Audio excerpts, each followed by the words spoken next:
Hi everyone, this is Alisha Mahajan. Hope you all are doing well. In this lecture video, I'm going to cover very important MCQs series of teaching aptitude. So let's get started without wasting any time. Okay. So as you can see, the first question in your screen. An innovation method of technique teaching to teach large group of students. दो से ज़्यादा teachers involve होती हैं planning और evaluating the learning experience for a group of student one teacher will teach and others are observing the classes whether students are listening or not. It is the feature of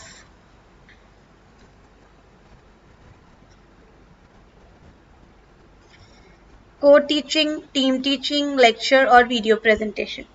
So guys, it is called team teaching क्योंकि हमने अभी देखा. Wait a second, my pen is not working properly.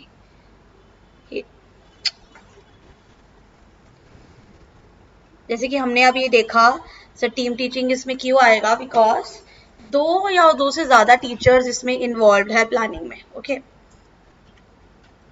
Which of the following skills are needed for present day teacher to adjust effectively to classroom teacher? Technology की पता होना चाहिए, use of technology in teaching learning, और knowledge of students need content mastery. Okay guys, तो technology का हर जगह पर टेक्नोलॉजी नहीं, लेकिन टीचिंग में टेक्नोलॉजी का पता जरूर होना चाहिए. और बाकी पॉइंट्स भी बहुत इंपॉर्टेंट है, नॉलेज स्टूडेंट्स की, कंटेंट में मास्टरी और ये. सो अकेली टेक्नोलॉजी नहीं, लेकिन टीचिंग मतलब सिर्फ टेक्नोलॉजी, या I mean to say that सारी टेक्नोलॉजीज के बारे में नहीं बताना चाहिए, टीचिंग टेक्नोलॉजी के बारे में and all, knowledge of student and content mastery. So answer is 2, 3 and 4.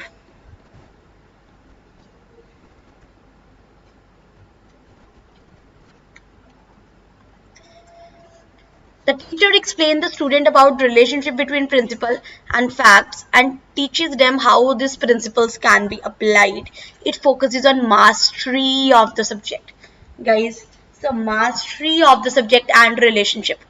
First of all memory में तो रट्टा बजवाते हैं, सो मास्टरी तो हो नहीं सकती. रिफ्लेक्टिव में आप अलग ही लेवल पर जाते हो, इन द सेंस कि आप पीएचडी कर रहे हो, कुछ डिस्कवरी कर रहे हो. So mastery of the subject आप किस में होते हो, जो बच्चा है हमारा, that is option number 2, understanding level. It is also known as reflective level of teaching. Reflective level of teaching को हम क्या कहते हैं? It is more difficult than memory level and understanding level. Okay, the memory level and understanding level teaching are must for reflective level of teaching. Very nice. It is highly thoughtful. तो कौन सी होगी? Authoritarian, democratic या laissez faire. Okay. So guys, reflective मतलब आप खुद से decision ले रहे हो, ठीक है ना, आपको अब किसी की जरूरत नहीं है, ठीक है. It is based on student level, क्योंकि जो हमारा मेमोरी लेवल होता है वो टीचर सेंट्रिक है, अंडरस्टैंडिंग लेवल कंटेंट सेंट्रिक है, और रिफ्लेक्टिव लेवल स्टूडेंट सेंट्रिक या लर्नर सेंट्रिक है. It will be laissez-faire. ये लेजर-फेयर है. Why laissez-faire? Because full freedom is given to student. Student को फुल फ्रीडम दी जाती है. Okay. Possessed a belief that there is only one solution to the problem. There is no freedom for the children. Discipline is very rigid. These are the features of किसका? देखो, rigid believe कि जो teacher ने बोल दिया है, जो ये बोल दिया या इस पॉइंट में, कि वही पत्थर की लकीर है. गाइस, रिजिड बिलीव किसका मीनिंग है? इंडोक्रिनेशन का. Indoctrination means that rigid belief. Rigid माने strict. We can say that हमने हिलना नहीं है. जैसे मैं बोलती हूँ कि for example if I am saying Hindu culture is best, तो मैं बाकी कल्चर्स की तरफ देख नहीं रही हूँ कि सिख्स कितने अच्छे हैं, क्रिश्चियंस कितने अच्छे हैं, है ना, Muslims कितने अच्छे. No, I am not watching it. I am just concerned about अपना रिलीजन, है ना. So indoctrination is rigid behaviour. Okay. Cooperative learning includes jigsaw method, utilizing technology in the classroom, inquiry-based instruction, graphic organizers. So, answer is first of all 1, jigsaw method. And आप ये सब techniques कर सकते हैं. इसका screenshot ले लीजिए. Cooperative learning, jigsaw method, utilizing technology. These are like features. Inquiry based, graphic organizers. twice a year, carry 60% weightage. 60% weightage से आपको पता लग जाएगा. Academic term is divided into 2 terms. CCE Educate Absolute Grading. It is a school-based assessment that cover all the subjects of students' development. So obviously जो formative evaluation होती है वो 40% होती है. Okay. So बच्चा दो तरीके की मेन असेसमेंट होती है. Summative consists of 60% weightage. Okay. So option number C. The biggest disadvantage of CBSE CCE pattern is the grading system. Students scoring 90 marks grade. It is unfair for students scoring higher marks. So मतलब अगर higher marks भी होता तो आपको हल्के हल्के points ऊपर मिलते हैं, इसमें कोई ज्यादा ग्रेड्स में डिफरेंशिएशन नहीं होता. सो इसीलिए कहते हैं सीबीएसई के सीसीई पैटर्न को अच्छा नहीं माना गया. No uniform model for recording assessment has been followed anywhere so far. The typical report runs in 10 to 15 pages. Student faces stress in the form of project work. Manual generation of report card can be taken along.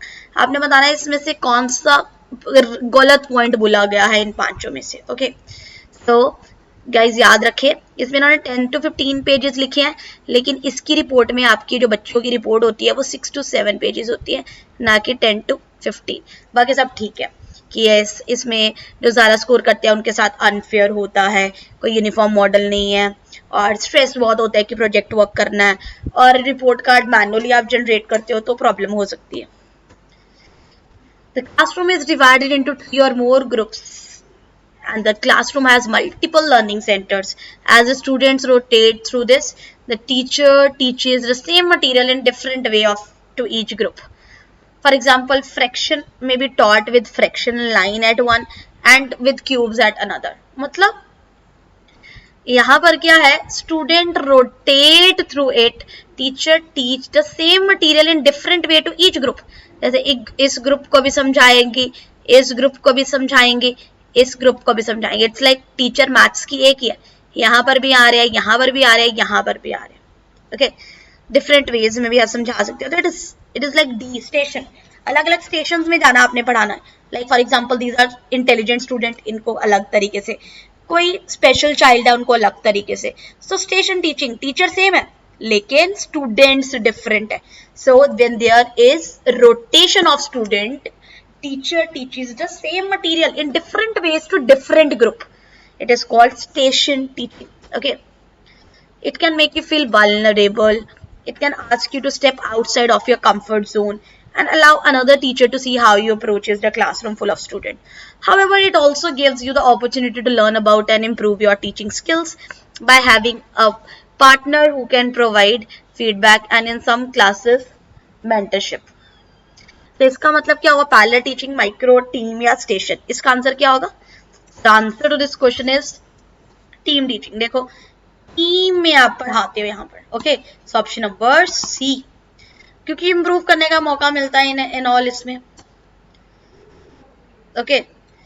So odd one out about MOOC. So MOOC मूक के बारे में कुछ features हैं. Let's talk about it. First is tuition fees. Second is open access, exposing to top level professors at school that would otherwise be unavailable. कहते हैं mock में आप ओपन एक्सेस है, मतलब ओपनली आप कुछ भी सर्च कर सकते हो. ठीक है ना, वर्ल्ड पॉपुलेशन के बारे में. ओपन कोर्सेज हैं सभी के लिए. Collecting data via computer programs के थ्रू आप डेटा कलेक्ट करते हैं.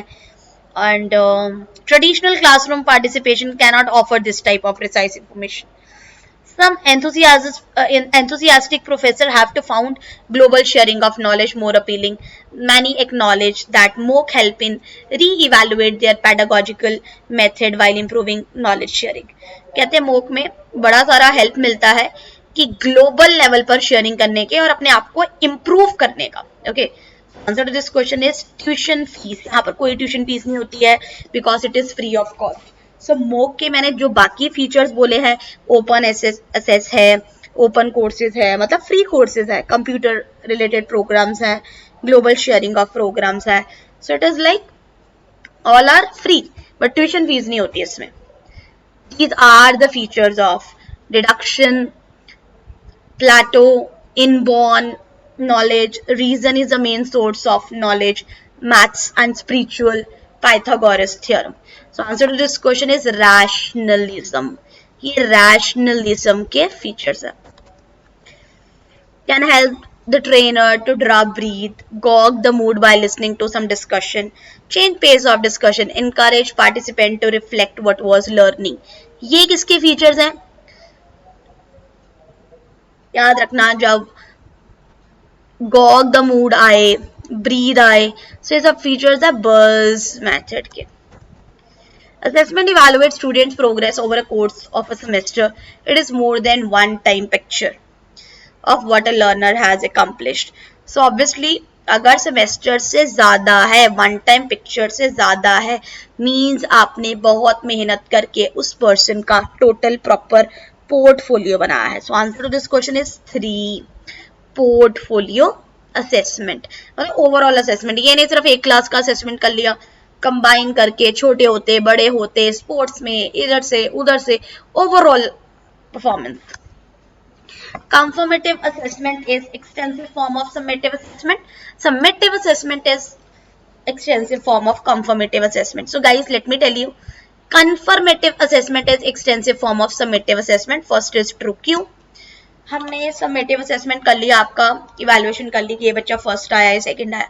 कई बार क्या होता है, हम यकीन नहीं कर पाते यार यही फर्स्ट है, तो हम दोबारा से कंफर्म करते हैं, तो कंफर्मेटिव असेसमेंट करते हैं यार in order to check whether we have taken the right decision और नॉट, क्या हमसे कोई गलती तो नहीं हुई है. So that assessment is called confirmative assessment. It is done after the summative assessment.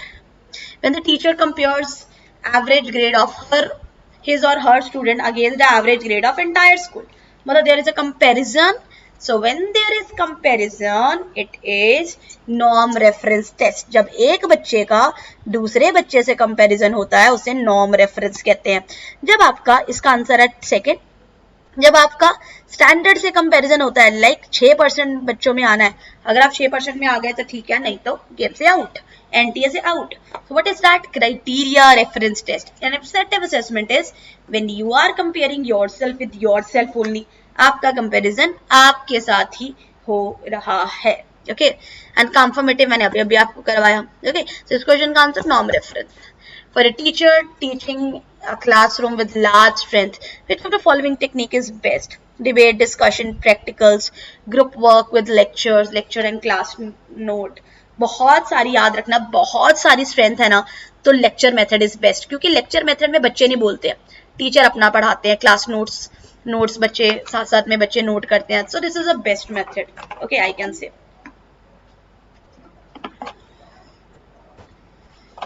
Talking and indiscipline in the classroom is the indication of indiscipline, boredom caused by repetitiveness, confusion about things taught, not summarizing lecture points. So it is basically ज़्यादातर boredom. So best answer here is boredom. Bore हो जाते हैं. You have a mixed class of boys and girls. Which method would you adopt to improve cooperation between them? Parents को बोलेंगे कि equality बताओ, girls and boys को एक bench share करवाएंगे. Setting tasks which have to be done together, talking about equality in lesson. Of course, कहते ना खुद काम करना is better than समझाना, ठीक है ना. So जब हम करते हैं तो better understand करते हैं. So जब इन्हें टास्क देंगे तो better understanding होगी. Okay, you have training in public speaking and debate. Which of the following characteristic cannot expect to develop? You are training in public speaking. So which of the following characteristic can you not expect to develop? आप क्या नहीं develop करेंगी? Concept, control over emotion, using language clarity, voice modulation. तो कहते हैं control over emotion. ये नहीं कि आप ये चीजें आप डेवलप कर रहे हैं कि मैं कैसे कंट्रोल इमोशन करूं. आपको पब्लिक स्पीकिंग के टाइम पर like you have to be professional in nature. What is the use of textbook in a class? To achieve learning objective, to delimit what is to be taught, to explain ideas and concepts, set new standard. Of course, option number A, to achieve learning objective. Learning is mother tongue helps the student to interpret what is being taught, create what is being taught, reproduce what is being taught, easily comprehend. सो कहते हैं mother tongue से क्या हो जाएगा, अच्छे से उनको समझ लग जाएगी, वो कॉम्प्रीहेंड कर पाएंगे, समझ लग जाएगी. Okay, comprehend. Which educational psychologists believe that all children have potential to learn? Very easy. That is Frederick Frobel. You can write it down. So guys, thank you so much. These were 23 question answers. We'll see you. We'll meet you in the next class with some more topics. I hope within few time you have learned a lot of things. Thank you so much everyone. Take care and bye bye. See you.